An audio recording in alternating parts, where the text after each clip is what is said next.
So this is how I would die. A heart attack at age 40. Was a heart attack caused by your heart beating too fast, or from stopping completely? Because mine was doing an odd combination of both. I stood at the door, a door I instantly regretted softly tapping on and gently pushing open without an invitation, and watched as Keegan danced. I'd come to ask the younger man, the much younger man, as in almost 2 decades younger, if he wanted dinner. I thought maybe he needed a break from homework. I thought maybe he needed a friend. What I hadn't thought was that I'd find Keegan dancing in my spare room in only silk blue panties trimmed with lace. I must have gasped at what I saw because Keegan whipped around with a shocked look on his face. God damn, man, stop looking at him. But I couldn't look away from his pale, creamy skin. He wasn't muscle-bound, but his chest, abs, and arms had definition. Keegan had a long, lithe body, and it had been moving perfectly as he danced. His ass, cupped in the silk panties as he moved, had almost been too much, but the bulge in front nearly brought me to my knees. With a mumbled apology, I backed away from the door and escaped the room with only a slight stumble. Since when had a nearly naked man, even one in silk panties, nearly done me in? I retreated to the kitchen and took a deep breath. Homemade pizzas were on a stone slab in the oven, and I popped open a locally brewed cider to drink while I chopped up a salad. I needed to regroup and figure out a few things. First, what the hell had I just seen Keegan doing? Duh, dumbass.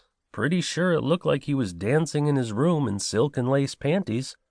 I rolled my eyes and swigged the cider. I hadn't known Keegan long. Correction, I'd known of him for quite a while, but I'd only met him in person within the last 2 days. Pinching the bridge of my nose, I let my scattered thoughts piece themselves together. Keegan was the son of my best friend. My best friend, Gary Doc Wilson, hadn't known about Keegan until a few years ago. Doc, who looked exactly like the character from Back to the Future, hence the nickname, had always been flighty, free-spirited, and extremely ungrounded. He'd take off to the ends of the earth on the slightest of whims. To say he wasn't the most stable of parents was possibly the biggest understatement of the year. So, when Keegan's mom passed away, Doc was thrilled to learn of his son.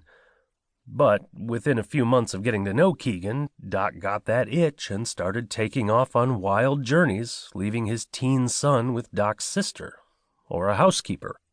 A few years later, with 22-year-old Keegan within a year of finishing his online degree in trauma-informed care, Doc opted to sell his house and move to some remote island halfway across the world.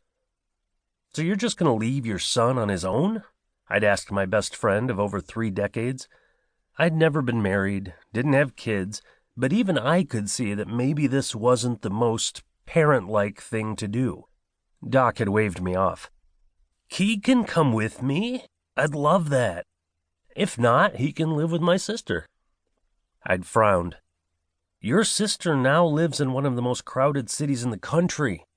I knew from what Doc had told me that Keegan didn't do well in crowds and did best in peaceful, calm situations. You're asking him to leave his home or move somewhere he'd likely be extremely uncomfortable.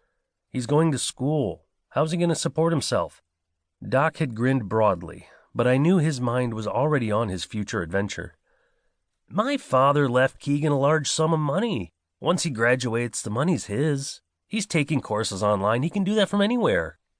Neither of those choices seem to be best for Keegan based on what you've told me. I was used to always trying to bring Doc down and make him think things through. Doc had gotten a wild look in his eyes. Jake, my man, you are so damn right. What I was thinking, you've got that big old house out in the middle of nowhere. Keegan could stay with you.